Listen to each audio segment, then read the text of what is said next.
Story of the Pine Tree. Once upon a time, there was a girl who lived with their grandmother, Lola, eating at the foot of the mountain. The girl had a lovely voice. She was very kind to others and very loving to her grandmother. Her name was Alice.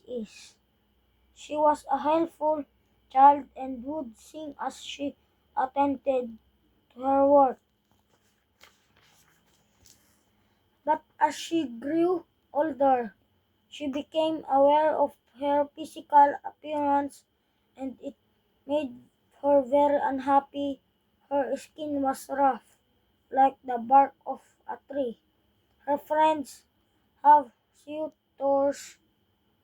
while she Suitors. suitors while she had none. She fretted most of the time and Lola Edding became worried. What is troubling you, child? Lola Edding asked. Oh Lola, what shall I do? Could not help crying. Look at my skin, I look so ugly. Child, the old woman said, but your heart is very pure. A pure heart is far more important than a pretty skin. But look at is happening. I am the only girl in this place who does not have a suitor. I Envy. envy the other girls. Do not fret, child, said Lola Edding, smiling. Let me do something for you. Lola Gathered. gathered leaves from a plant in their yard. The leaves were elongated, dark green in color, fresh looking. When she squeezed the leaves in her palm, Alice saw the milky sap coming from the leaves. This will do the trick, Lola Edding said happily.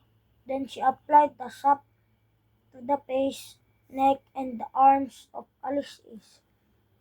It feels cool, remarked Alice. It must be good. She felt her skin tightening.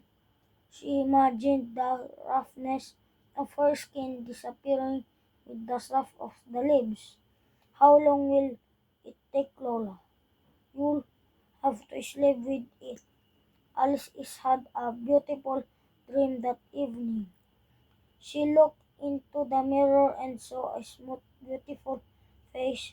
She saw many young men calling on her, wanting to be her friends. But alas, when she woke up, she saw her real self again. She felt lonelier. She felt like crying at all the time, but it was only the first application. Child, Lola Edding consoled her. We shall try again. And they did. Lola Edding applied the sap of the leaves over and over again. But everything was useless.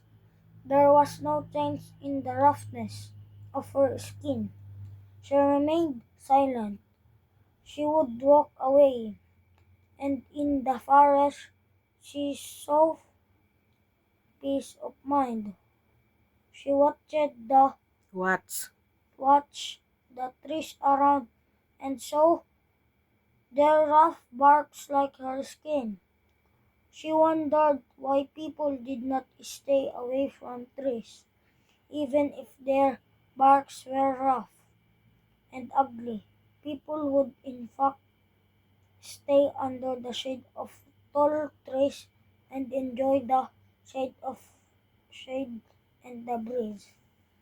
Trees are very useful and they are loved. People love them. Birds love them. and an unusual thought came to her mind.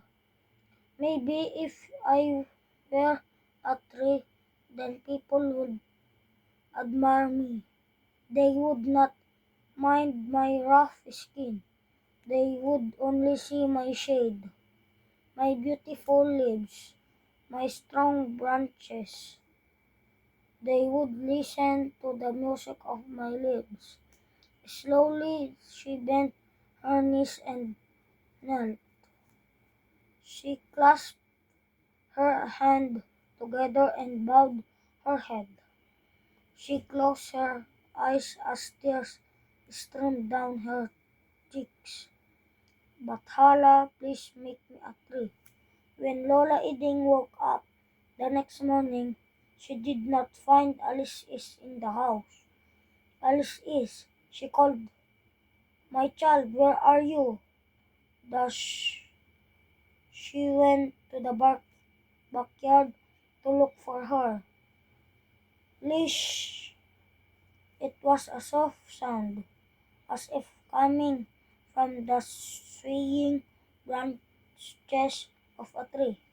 It was a tall, slim tree.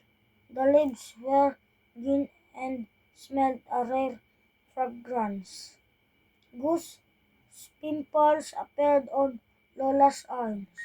Alice is, she called again. Lish! Came the soft sound from the slim, tall, and green tree with fragrant leaves. The tree tall very fast. Grew tall very fast, as if reaching for the sky.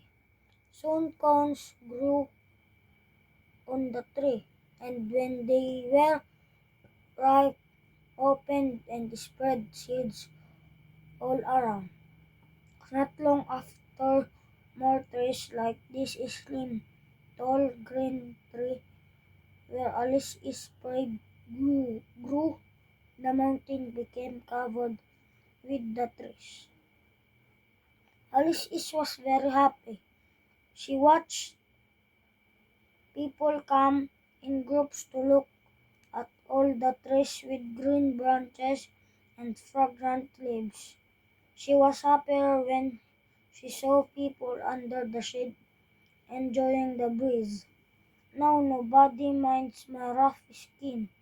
I feel very useful and loved. Oh, I'm so happy now. Must be doubly happy these days as the tree she had become. The pine tree has been made the Christmas tree all over the world.